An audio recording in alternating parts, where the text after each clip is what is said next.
കൂടുതൽ വാർത്തകളും വീഡിയോകളും കാണാൻ ഈ ചാനൽ സബ്സ്ക്രൈബ് ചെയ്യുക. കൂടെ ബെൽ ബട്ടൺ അമർത്തുക. നമസ്കാരം. ഏഷ്യ ലൈവ് ടിവിയുടെ എപ്പിസോഡിലേക്ക് എല്ലാ മാന്യപ്രേക്ഷകർക്കും സ്നേഹം നിറഞ്ഞ ഹൃദയം നിറഞ്ഞ സ്വാഗതം. കൂമൻ അല്ലെങ്കിൽ മൂങ്ങ മൂളിയാൽ മരണമോ? ഒരാൾ എന്നെ വിളിച്ച് ചോദിച്ചതാ. ആദ്യം കൂമൻ എന്ന് കേട്ടപ്പോൾ എനിക്ക് മനസ്സിലായില്ല കേട്ടോ, സത്യം പറയാമല്ലോ. പിന്നെ അദ്ദേഹം വടക്കുള്ള ആളാണ് വിളിച്ചത്. അദ്ദേഹം പിന്നെ എടുത്തു പറഞ്ഞു മൂങ്ങ. അപ്പം അദ്ദേഹത്തിൻ്റെ വീട്ടിൽ ഒരാഴ്ച അടുപ്പിച്ച് രാത്രിയിൽ തെക്ക് ഭാഗത്തുള്ള ഒരു വൃക്ഷത്തിൻ്റെ കൊമ്പിൽ വന്നിട്ട് മൂങ്ങ മൂളി. അന്നേരം അദ്ദേഹം എന്നോട് വിളിച്ച് ചോദിച്ചാണ് മൂളിയാൽ കുഴപ്പമുണ്ടോ എന്ന്. മൂങ്ങ മൂളിയാൽ കുഴപ്പമുണ്ട്, ഇല്ലെന്നല്ല, കുഴപ്പമുണ്ട്, തീർച്ചയായിട്ടും കുഴപ്പമുണ്ട്. തെക്ക് ഭാഗത്തിരുന്ന് മൂങ്ങ പ്രത്യേക സമയത്ത്, അതായത് രണ്ടാം യാമം തുടങ്ങുന്ന രാത്രി 9:30-ക്ക് ശേഷമാണ്. ഈ 9:30-ക്ക് ശേഷം തെക്ക് ഭാഗത്ത്, തെക്ക് കിഴക്കേ മൂലയ്ക്ക് അല്ലെ തെക്ക് പടിഞ്ഞാറേ മൂലയ്ക്കൊക്കെയുള്ള വൃക്ഷത്തിൽ മൂങ്ങ മൂളിക്കഴിഞ്ഞ് കഴിഞ്ഞാൽ, ഇപ്പം നേരത്തെ പല എപ്പിസോഡുകളിൽ ഞാൻ പറഞ്ഞിട്ടുണ്ട്, നമുക്ക് മുമ്പേ, അതായത് വരാൻ പോകുന്ന കാര്യങ്ങളെ അറിയാൻ കാണാശക്തി കൂടുതലാണ് പക്ഷികൾക്കായാലും ജീവികൾക്കായാലും ഒക്കെ. അപ്പം ആ വരാൻ പോകുന്ന ദുരിതത്തിനെ നമുക്ക് മുൻകൂട്ടി പറഞ്ഞു തരികയാണ് ഈ പക്ഷി. അല്ല ഈ പക്ഷി വന്നിരുന്നാൽ ഉടനെ ഇതിനെ വെടിവെച്ച് കൊല്ലണമെന്നോ അല്ലെ കല്ലെറിഞ്ഞ് ഓടിക്കണമെന്നോ അല്ല ഞാൻ പറയുന്നത് കേട്ടോ. അപ്പം നമ്മളതൊരു ദുരിതം വരാനിരിക്കുന്നു എന്ന് മനസ്സിലാക്കേണ്ടതായിട്ട് വരും.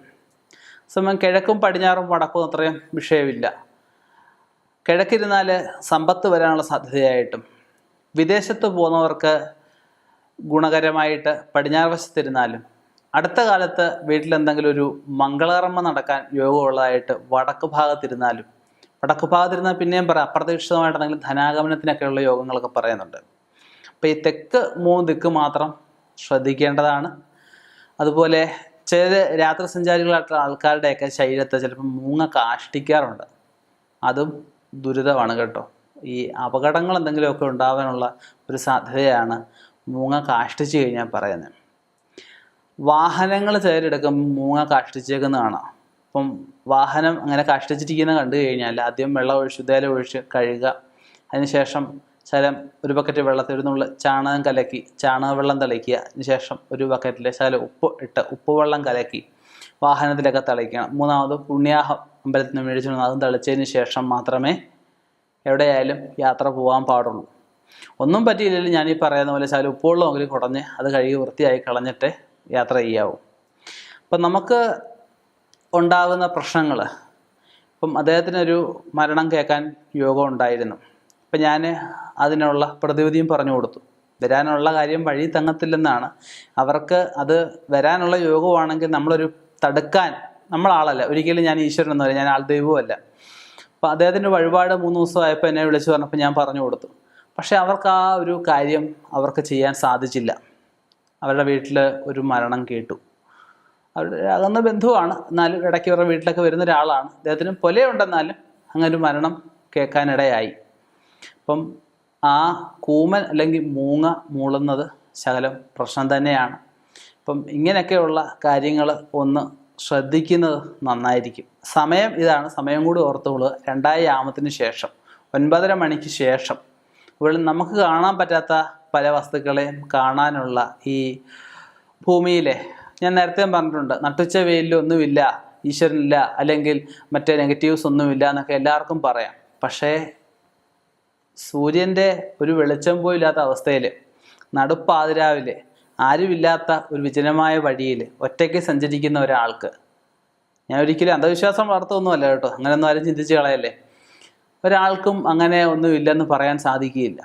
കാരണം എന്തുകൊണ്ടാണ്? നമ്മുടെ ദൃഷ്ടി, അതായത് ദൃഷ്ടിഗോചരമല്ലാത്ത, നമ്മുടെ കണ്ണിന് നേരെ കാണാത്ത പല വസ്തുക്കളും ഭൂമിയിലുണ്ടാവും. അപ്പം അതൊന്നും ഇല്ലെന്ന് പറയാൻ പറ്റുമോ? ഇല്ലെന്ന് പറയാൻ പറ്റില്ല. ചിലരൊക്കെ പറയത്തില്ലേ, കണ്ടത്തിന് അടുക്കൂടെ തീ പോകുന്ന കണ്ടു. ചിലപ്പോൾ ഉൾക്ക വീണായിരിക്കാം, ചിലപ്പോൾ വേറെ എന്തെങ്കിലുമൊക്കെ ആയിരിക്കാം.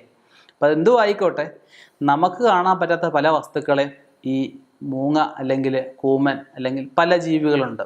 രാത്രി ശബ്ദം ഉണ്ടാക്കുന്ന കാലംകോഴിയൊക്കെ ഉണ്ട്. കാലംകോഴിയെ കൂവിയാലും മരണം കേൾക്കാനൊക്കെ യോഗമുണ്ടെന്നാണ് പറയുന്നത്.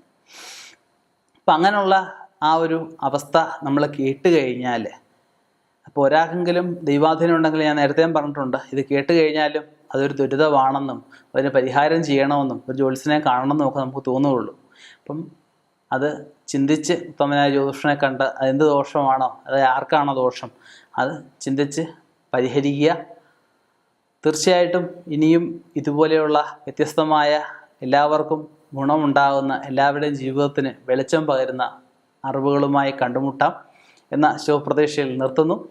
നന്ദി, നമസ്കാരം.